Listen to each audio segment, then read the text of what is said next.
Can I be honest with you? If you still think millennials and Gen Zers are lazy or entitled, you're not leading, you're losing. You see, they don't need a boss, they need a builder. And today, I'm going to give you the number one leadership ability you must master if you want to grow your team that wins in the future. You see, if you're thinking that laziness and entitlement that you accuse those millennials and Gen Zers of being, you're looking at the wrong problem. The reality is you might be the problem. You see, these future leaders are actually screaming for you to step up to the plate and actually lead. Stop ignoring them and their needs. Welcome to Legacy Leaders Lounge. I'm Miles Threat, and I help ambitious leaders like you leave a lasting legacy no matter where you're at in your leadership journey. I've spent over 20 years, either in a leadership role or on a team, working in cross-cultural settings or in the operations manufacturing space, helping develop leaders that will drive change, make impact, and grow their nonprofit or the business that they're working in. And as I work with these leaders, and especially in today's workforce, and as many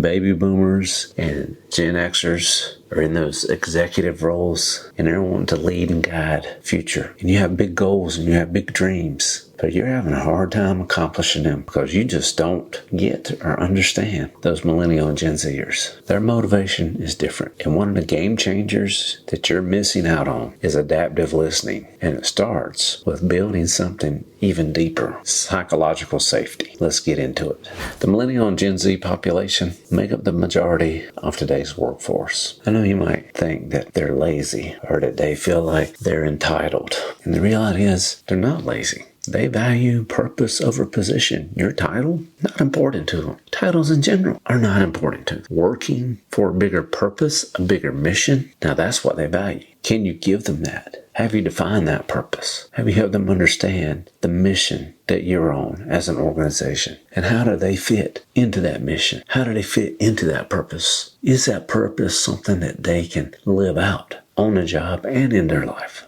And some of you think they come across as entitled, but the reality is they're not. See, they expect to be included. They want transparency, and they also want to be respected. Respected for what they bring to the table. Respected for their values. Respected for their background, their beliefs, their worldview. And if all you do is run them down, have negative comments, then you're never going to get the best out of them. You see, when I sit down with these millennials and Gen Zers, there's a lot that I see that they bring to the table, and there is a lot about them that I value. Their view of work and how it happens and when it happens is very different than a lot of my Gen X generation believes it should be. And especially you baby boomers out there, you just don't get it. You don't understand it. And yes, they are redefining the way we work, how we work, where it happens, when it happens. And if you don't start paying attention to that and start making those changes and those adjustments, you're going to fall behind because they're growing up in a generation where it's a lot easier for them to create their own income, create their own business, and live out their purpose and values without having to check in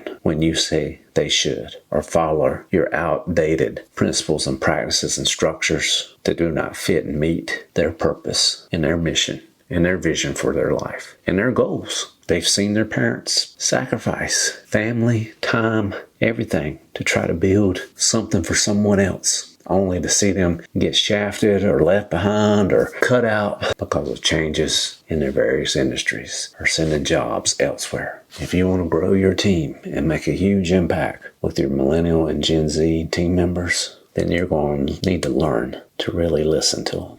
You see, those millennial and Gen Zers, they want you to have adaptive listening skills. And adaptive listening isn't just hearing words. It's understanding needs, fears, dreams, and ideas. And you're adapting your leadership based on that. See, if you can communicate your purpose really well and make them feel a part of your purpose, and then you sit there and you listen. You listen. What are some of their needs while they help you fulfill that purpose or that mission? What are some of their fears? What are those concerns that they have? You need to take time to listen. You need to put down every distraction, whether it's this device, whether it's your agenda for today. You need to hear them and make them feel heard because you've given them your undivided attention.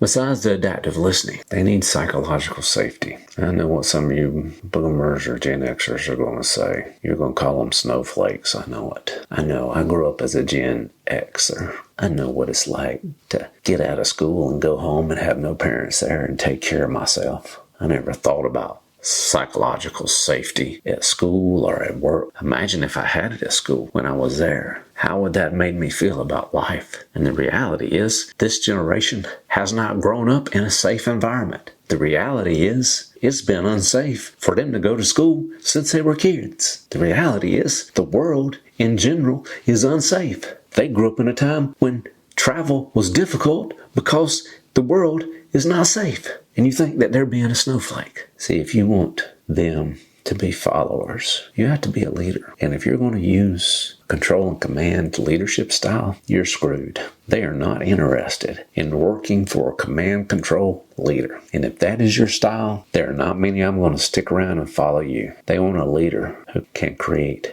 safety. They want a leader they can trust, and they want a leader that's willing to collaborate. And there again goes back to adaptive listening. Listening to them, listening to their ideas, listening to their thoughts, including them in the conversation. You want them to follow you, then include them in the conversation. Listen to their ideas.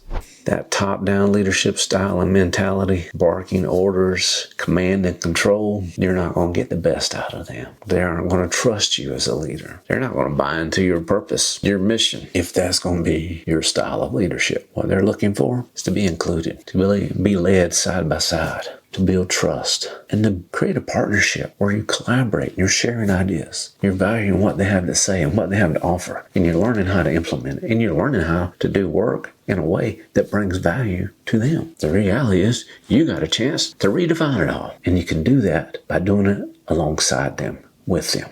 So there are 3 pillars to this adaptive leadership. It's going to help you be more effective with those millennials and Gen Zers on your staff, or those ones that you want to bring on board. And that first pillar is digital integration. That means you communicate where they're at. Is this? I know what you're saying. They can all sit in a room together and they can communicate with each other via this device without talking. They can be in the same room, same area, same house. And that's how they do their communication. And that might mean in your work, whether you're using Slack, Teams, or text, that's going to be the best way for you to communicate with them. And you're going to have to learn how to do that more efficiently. I've worked with executive leaders in the operations space, and I know you baby boomers, you want that phone call and you want that email. But if you don't know how to use this device and use it effectively and communicate digitally and text and Snapchat and send pictures and use short form, straight to the point, real, relatable information that you can share instantaneously and that they can share and that they can participate in and that you can have a group chat do that with, that's how you're going to be able to get them on board. That's how they're going to understand the purpose. That's how they're going to relate to it. And you've got to be able to listen and hear them out through that channel. But even though it's with this device and it's through those channels, you need to be accessible. You're going to have to be visible. You are going to have an open door policy and willing to be transparent and authentic in your communication with them. If you want them to buy into your purpose and you want them to be a part of that team and make impact in your organization, then you're going to have to create that and you're going to have to be the person to do it. Besides the digital integration, they need purpose-driven communication. You need to tie their work, their job description, their role into the bigger purpose. What is that bigger purpose that you are working towards, and how do they fit into that bigger purpose? That is where you're going to get buy-in from them. That is where they're going to commit to your goals, your objectives. But they got to see how it ties in, and you got to make them feel a part of that. You have to be able to explain the why behind the what. Why is this so important? And what does this mean for us? What is the overall arching purpose behind this? And why should I implement this now? How is this going to get us there? You have to be able to communicate that. That is going to get the buy-in. And then invite them into the mission. Not just a job, but invite them into the overall mission and objective and purpose of what you are doing. And make them feel a part of it. They will commit to that. But if you can't make that link, if you can't make that connection, they're going to look at you as being unauthentic. They're not going to be willing to commit to your goals and your objectives. So help them by tying it all in. How does it fit to your purpose? And how do they align?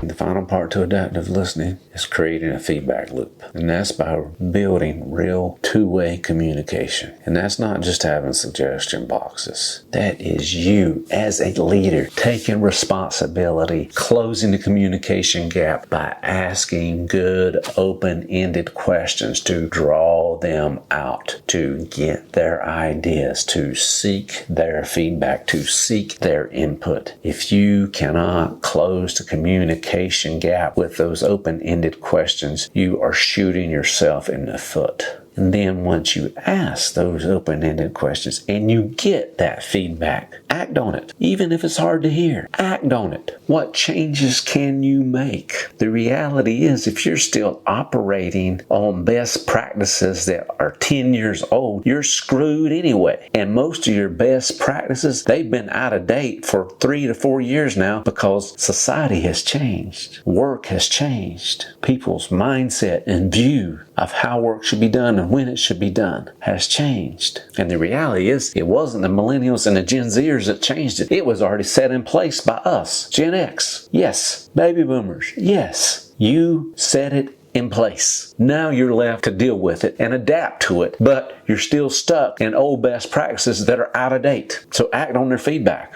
And then celebrate their ideas. Those ideas that come from them, you need to implement. It's not going to be your top-down initiative that you think is the great idea that's really out of date because you hadn't changed anything in 10 years and you're still operating in old forms that nobody cares about following in the first place. So when you ask for that feedback and you get it and they give you an idea, you need to celebrate that idea and you need to implement that idea. So how do we implement this? If we're going to use this adaptive listening and create psychological safety so that we can build effective teams, first thing you do, start your meetings with questions. Instead of giving out directives, ask them what's been working. What have they tried recently that's made a difference? Ask them where they feel like the roadblocks are at within the organization right now, within the structure, the leadership, wherever it is. Ask those questions first instead of just telling them what they need to do. Run some regular open feedback sessions. If you want to make it anonymous,